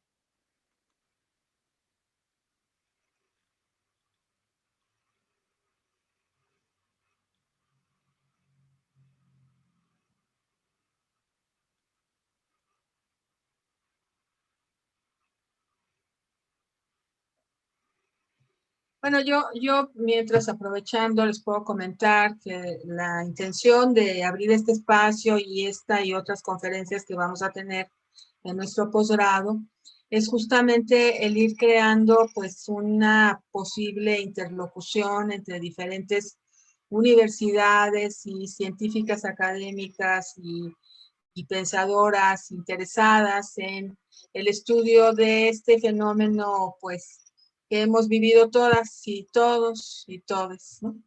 El ejercicio de la coerción y del poder que implica pues una estructura vertical, desigual, etcétera, pues está presente en las vidas que hemos vivido. No importa el tipo de persona que sea, ¿no? Y bueno, más allá de eso, la posibilidad de poder ir generando una red de interesados en estos temas. Entonces, bueno, pues esta es la primera conferencia en ese sentido, pero tenemos más, tenemos un ciclo de conferencias en donde habrá otras participantes con temas muy interesantes. Así es que si nos mandan sus datos, seguramente les tendremos al tanto de estas nuevas conferencias y de esta ejercicio. Estamos, digamos, arrancando en el camino de poder establecer esas interlocuciones y pues ya estaremos dando a conocer nuevos emprendimientos, nuevos proyectos al respecto. Yo no sé si haya alguien más con algún comentario o si la doctora Adriana Gil Juárez quiera comentar algo más. Ya iremos entonces cerrando, no sé. Bueno, a mí me gustaría oírles a ustedes, ¿no? Sobre todo. Pero sí que ahora que comentabas, ¿alguien está hablando? No. No, no. Ahora que comentabas de esta estructura jerárquica, sí que una de las cuestiones fundamentales y específicas de la universidad es los saberes, ¿no? A que se nos imponen, esta violencia educativa que decía, estos son los autores que hay que alabar, este es el conocimiento que se tiene que rendir cuentas y pleitesía, esto es lo único que se puede considerar válido, ¿no?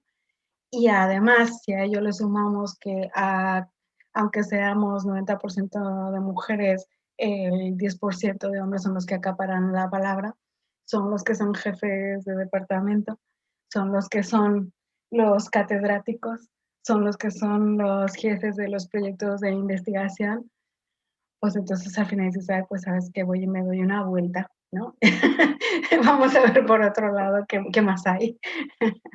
Es decir, por eso la idea es poder siempre buscar la construcción de este conocimiento eh, en la universidad y fuera de la universidad, ¿no? O sea, tejiendo esta red con los diferentes espacios. O sea, decía que este poder por conocimiento, no hay otra que ejercer la resistencia desde los movimientos sociales y desde el propio conocimiento, otras metodologías, otros enfoques, ¿no? Otras autoras y más diversidad de opiniones en la producción académica, ¿no? Por ejemplo, estudiando la relación de género y tecnología, que son en los proyectos anteriores que he hecho, bueno, qué difícil es que se pueda, que una inteligencia artificial pueda reconocer la voz de una mujer. Pues claro, porque si los que están en el equipo haciéndole resulta que son hombres, pues solo les reconoce a ellos, ¿no? Y además, si hablan un inglés estándar, porque si hablan un inglés puertorriqueño o de otro tipo, pues ya no, ¿no? Entonces, claro, o sea, como mayor diversidad tengamos, son las necesidades y los intereses de los diferentes grupos los que se van a ver en la producción de ese conocimiento, ¿no? Así que pues ahí tenemos que estar con todas nuestras especificidades y todas nuestras intersecciones, ¿no? Sí, claro que sí. Está levantando la mano José. José. Hola, igual primero me gustaría agradecerle a la doctora Adriana por su presentación del día de hoy. Y bueno, lo que me gustaría como decir es tanto un comentario, pero también es como una pregunta. Como ya sabemos, dentro de las universidades existe como esta impunidad hacia aquellos profesores, profesoras, compañeros administrativos, trabajadores, etcétera, que ejercen este tipo de violencias, ¿no? Y es la institución también la que se encarga continuamente de defenderles, de encubrirles, de silenciar a las personas, a las víctimas que están intentando como llevar a cabo los procesos de denuncia, ¿no? Y creo que es también una manera o una forma en que la estructura, estas estructuras de las universidades, pues se encargan como de mantener y de reproducir las relaciones de poder que existen dentro de ellas. Pero creo que si también estamos hablando sobre la responsabilidad dentro de la universidad, creo que algo que de alguna manera como que no se discute o no se ha discutido tanto es también estos procesos o estas redes de apoyo que se construyen entre los agresores y los violentadores, ¿no? Y cómo no solo es la institución la que defiende y encubre, sino que son los propios colegas, ¿no? Y creo que aquí en México se puede identificar, ¿no? Como dentro de las universidades, como en la UNAM o en la UAM, cuando se le denuncia a algún profesor de manera formal o de manera informal, por ejemplo, o no institucional, más bien, por ejemplo, a través de un tendedero, no solo es la institución la que defiende, sino que son los mismos profesores o inclusive los mismos alumnos que lo llegan a hacer, y cómo dentro de esta discusión sobre la responsabilidad, me parece que no solo hay que visibilizar, nombrar y buscar, ¿no? Como esa justicia hacia quienes o en contra de esas personas que agredieron o violentaron, sino también buscar la manera en que se pueda hacer responsables a estas redes o estos círculos de poder, de colegas, de amigos, ¿no? Que creo que ahora se habla mucho sobre no sé, sobre cómo esta alianza o esta complicidad entre hombres, ¿no? Por lo general, pero no sé, también mencionar que en ocasiones no solo son los hombres colegas quienes defienden a sus amigos, los agresores, sino que inclusive también pueden ser profesoras, ¿no? Creo que hemos, a lo largo de mis años como estudiante dentro de las universidades, pues creo que es algo que he logrado identificar también, ¿no? Y y cómo el reto entonces para las personas que se están organizando, como ya mencionaron las colectivas feministas u otras organizaciones estudiantiles, el reto no solo es entonces afrontar a la institución que no quiere atender, que muchas veces no quiere reconocer o que no quiere nombrar esas violencias que existen, sino también implica hacerle frente pues a este conjunto, ¿no? de profesores o inclusive a la misma comunidad estudiantil que también en un afán como por, no sé, como por mantener el prestigio hacia cierta figura, pues llegan a defenderla, ¿no? Creo que en una clase que llegamos a tener dentro de la maestría hablamos sobre cómo muchas veces también son estos agresores y estos violentadores los que fungen como de alguna manera como porteros hacia el espacio académico o hacia los espacios de investigación, ¿no? Porque por lo general son estas figuras que tienen un gran poder simbólico dentro de las universidades, ¿no? Y entonces a veces afrontarlos, denunciarlos, nombrarlos, pues implica también de alguna manera como vulnerarte, ¿no? Vulnerar a las personas que están llevando a cabo ese proceso de denuncia, porque de alguna manera confrontarlos implica que te están cerrando, ¿no? Las puertas hacia el mundo académico, ¿no? Y entonces, no sé, creo que hablar de esto de la responsabilidad, pues no solo es una cuestión de hacia la institución o hacia quienes agreden, sino también hacia los colegas, ¿no? Hacia los compañeros, hacia los alumnos que también sostienen, digamos, o permiten que se sigan reproduciendo esas violencias cotidianas dentro de la universidad, o las universidades en este caso. Sí, José, muchas gracias. A ver, Adriana. Sí, pues me ha gustado mucho, gracias José. Sí, tienes toda la razón. Bueno, en este caso lo que pasa es que estábamos hablando de la responsabilidad universitaria, ¿no? Pero evidentemente es una responsabilidad colectiva. Y de hecho uno de los enfoques que utiliza Vanita Sutherland en el Reino Unido es el bystander con la Pam Aldred y la gente del proyecto USB React.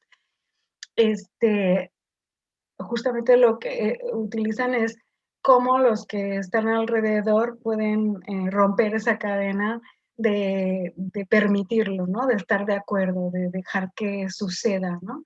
Esa impunidad, pero evidentemente tiene que tenerse en cuenta, pues justamente esta interseccionalidad, o sea, ¿quién lo va a ir a defender?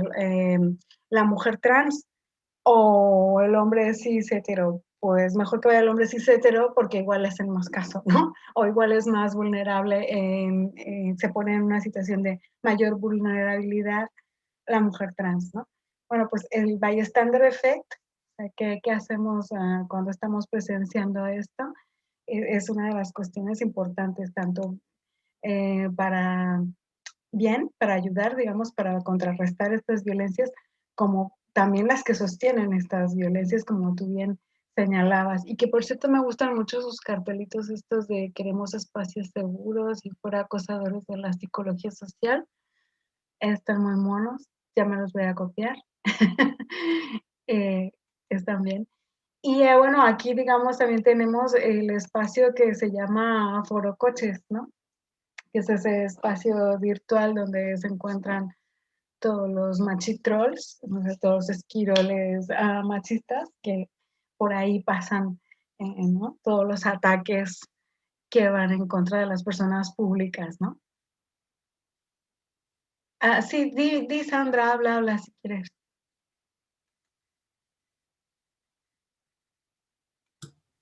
Muy bien. Es la que levantó la mano, ¿no? Sí, Sandra Amelia. Bueno, lo coloqué en el chat. En realidad me gustó mucho escuchar al compañero.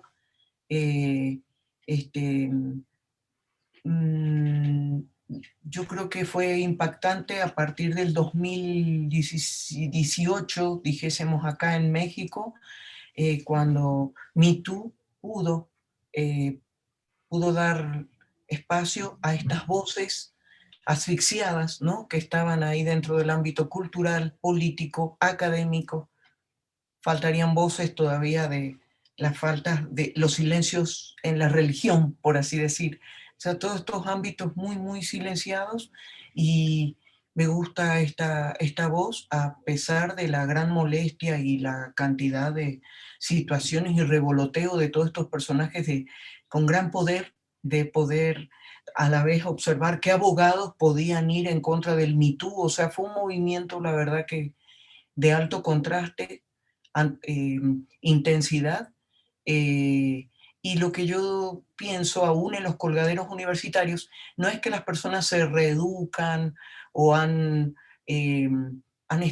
están reflexivas en torno a lo que ha sucedido. O sea, muy pocas personas piden disculpa inclusive, sino que lo que yo veo es que la gente se congela, queda quieta.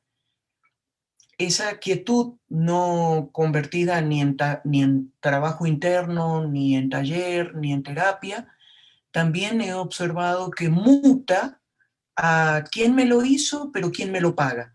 Significa, este grupo de alumnos hicieron la denuncia.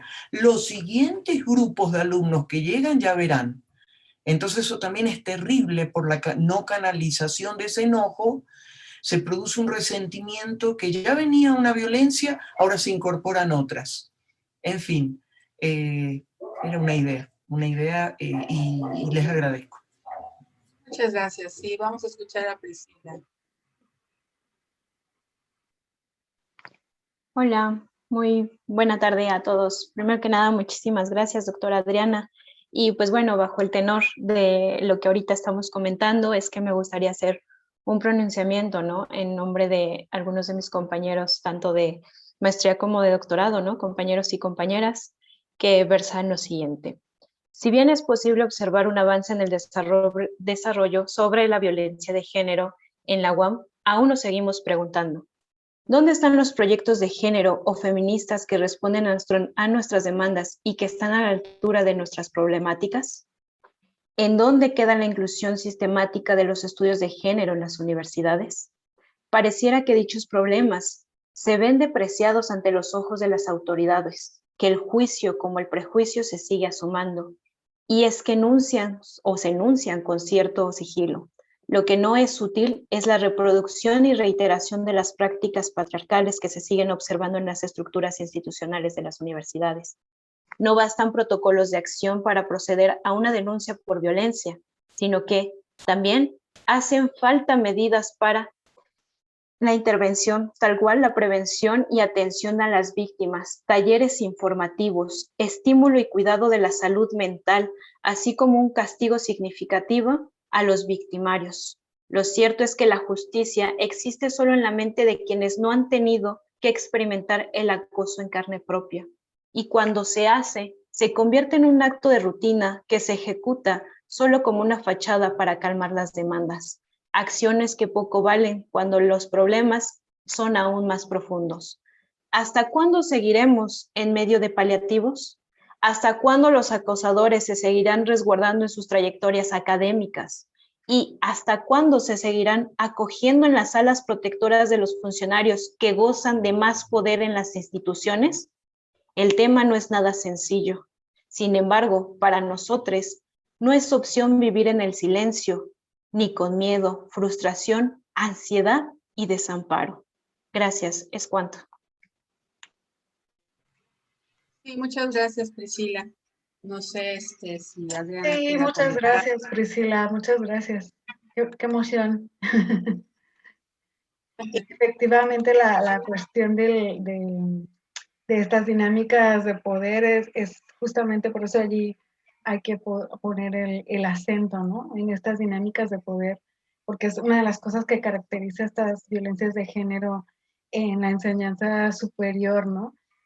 Los abusadores utilizan su carisma, ¿no? De sabios para hacer creer que encima las agredidas son privilegiadas, ¿no? O que son elegidas, ¿no? Por alguien tan inteligente y tan admirado y que promete recompensas académicas o de cualquier tipo, ¿no? Y que la universidad se escude en el hecho de, pues mira, yo no puedo hacer nada porque total, pues no me denuncian, ¿qué puedo hacer yo? Bueno, pues claro que se puede hacer, ¿no? Muchísimas cosas. empezando por estatutos, reglamentos, siguiendo por investigaciones, actuaciones y toda una serie de cosas en la propia actividad de la universidad, ¿no? La docencia y la investigación en todos sus espacios. Muchas gracias. Sí, muchas gracias. ¿Alguien abrió su micrófono? No, ¿verdad? Bueno, yo quería también comentar, a mí me parece que desde la psicología social, te saludan desde el Instituto Nacional de Psiquiatría, que algo te sonará. Yo quería comentar, a mí me parece que una manera, dentro de muchas posibles, de estudiar algo muy psicosocial, está, digamos, desde mi punto de vista, en el centro de esta problemática que vivimos hoy en día, tiene que ver con algo que yo llamo el privilegio del ser hombre, que es, digamos, esta característica, esta manera de relacionarse con el mundo, que desde muy chiquitititos los niños averiguan cuando, por ejemplo, al niño que le quitó el juguete a la niña en la guardería, ve que llegan corriendo porque la niña lloró y cargan a la niña y le dicen, ya, pobrecita, ya, cálmate. Y cuando es al revés y la niña le quita el juguete al niño y el niño es el que llora, llega corriendo para cargar a la niña y decirle, ¿qué le hiciste? Regrésale su juguete. Ese privilegio del ser hombre que habría que indagar y que habría que desarrollar, está en los niños y las niñas, y está en los papás y en las mamás, y está en los hombres y en las mujeres, y está en todos y en todas y en todas. Y creo que habría que reflexionarlo mucho más críticamente desde nuestra disciplina, desde la psicología social, para poder decir esos que defienden al acosador son los hombres y las mujeres y los profesores y las profesoras y los alumnos y las alumnas, por un montón de circunstancias, razones que son de interés psicosocial, a mí me parece que son de interés psicocolectivo. Y que el decir que estoy en contra o a favor en términos muy de posicionamiento político circunstancial, le quita valor, digamos, a la problemática central, que es una problemática estructural, esta idea de las violencias estructurales que yo también trabajo, implica justamente que hay algo que tenemos que desatar, un nudo que tenemos que desatar, para el cual nuestra disciplina sí nos posibilita, y ahorita sí estoy hablando como coordinadora del posgrado, creo que desde la psicología social hay mucho que estudiar y mucho que aplicar y mucho conocimiento que desarrollar. Solo quería hacer ese comentario. Y tenemos una mano levantada y son las 12:52. A la doctora Adriana yo le dije a la 1 terminaríamos. Entonces, a ver, Elizabeth Cervantes, por favor. Sí, rapidísimo. Bueno, creo que la teoría feminista y los estudios de género han abordado mucho esto, ¿no? Desde la teoría queer se habla justo de la violencia de género, de cómo se nos imponen estas identidades, y creo que es muy interesante. Creo que debería haber un seminario en el doctorado donde abordemos más esto. O sea, es muy rico escuchar a la doctora Adriana con todo esto, pero creo que nos faltan como elementos para seguir abordando e estudiando, ¿no? Creo que hay como una apuesta muy grande desde la psicología social que necesitamos trabajarla con una mirada feminista y desde los estudios de género. Creo que hace falta esto, ¿no? Y creo que se siente un poco desde el llamado, ¿no? Del comunicado. Muchas gracias. Muchas gracias, Elizabeth. Adriana. Solamente secundarla, sí, desde la psicología social hay mucho que revisar, desde las teorías hasta las prácticas, pero mucho, mucho. Y muchos ánimos, me encantará escucharlas. Sí, muchísimas gracias a todas y a todos y a todes. Son las 12:54. No sé si alguien más quiera tomar estos minutitos que sobran para hacer alguna participación. Y Angélica Marín, ¿sí? ¿No? Ah, ok. No sé, ¿alguien más que quiera participar?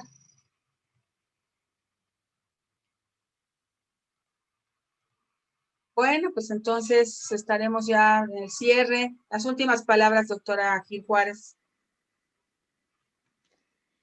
Bueno, que ha sido un placer escucharles, estar aquí y que, como decía alguna de las participantes, ojalá haya más espacios, ¿no? Que no sean anecdóticos, que sean recurrentes y que sean de trabajo también, ¿no? No solo para compartir trabajos ya hechos, sino para trabajar conjuntamente. Sí, esa es una idea con la que me quedo aquí y seguro pronto estarás planteándose algo más. Les agradezco a todas, a todos, a todas. La participación hubiera sido más intensa, ojalá, pero bueno, pues fue la primera conferencia del trimestre. Vamos a ver cómo van las siguientes. Muchas gracias a la doctora Adriana Gil Juárez. Buenas noches, Adriana. Ya no sé qué horas serán por allá. Las Pero 9 ya, casi. ya se pasó la hora de la cena. Muchas gracias por tu tiempo. Muchas gracias a todas y a todas. Nos vemos. Que estén muy bien. Gracias. Gracias.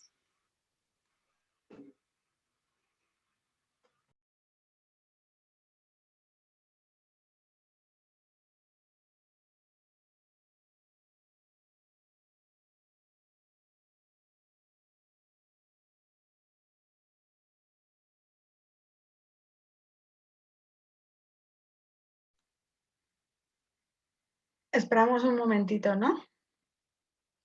Sí, esperamos un momento.